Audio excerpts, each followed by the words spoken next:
Stevie, they were so flat.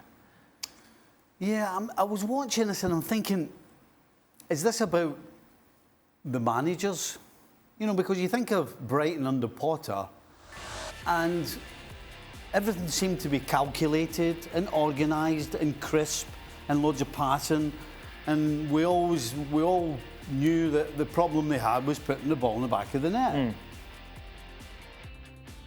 This performance from Brighton under Acerbi had all of that, but it had a bit of excitement about it. Whereas Chelsea kind of looked like the old Brighton. Everything was too calculated. There didn't seem to be a lot of... They seemed to be a little tight. And there was no energy there. Whereas it was all coming from Brighton's side.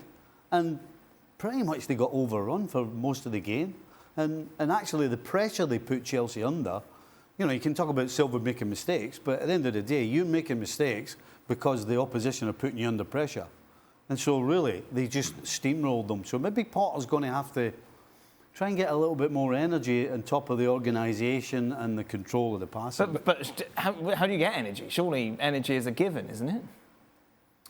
Well, no, it depends. It depends if Potter's spending too much time. Listen, we always talk about getting on the training field and it's do it again to get it right. Okay. But sometimes you can overdo that, and all players are thinking about is doing this, and then they forget to play. Because at the end of the day, you need to be sort of free in certain times in the game to go and do what you do. You know, it's one thing to be organised, but at the end of the day, everybody's got their own little thing that they do different to everybody else. Right. You need some freedom to show that. Didn't seem like Chelsea had any of that today. It was a little stiff and a little, just no. I agree with you, Stu, but I also thought that there was a sense of arrogance from Chelsea when you're getting pressed and Brighton is bringing all the energy, and you know, because of how emotionally charged this game was, given Graham Potter and the whole story with Brighton and Cucurella and the stadium and the fans. So you know there's going to be intensity, you know there's going to be energy, you know they're coming to press you. Then why try to play cute balls out of the back and then invite that pressure even further? When Thiago Silva turns the ball over in the ball that actually he ends up clearing off the line himself, the stadium was already blowing up. The stadium was already so engaged into the match. You give them that, it's just feeding the hungry. It's just, here we go. Now it's not only the stadium, now the players in the field can sense it as well. And then you continue to try to play out of that pressure. You know what?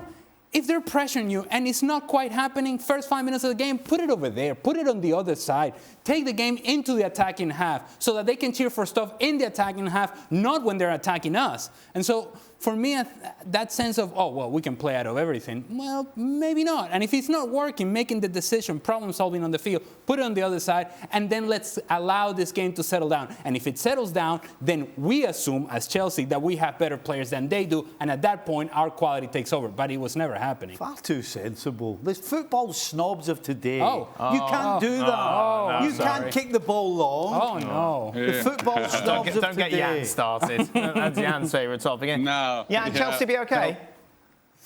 Chelsea will be okay, but what is interesting, you have to love the football god. You're then Graham Potter going back to Brighton, losing 4-1 with all the history.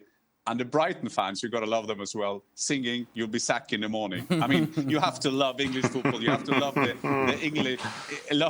the English football culture, how it is.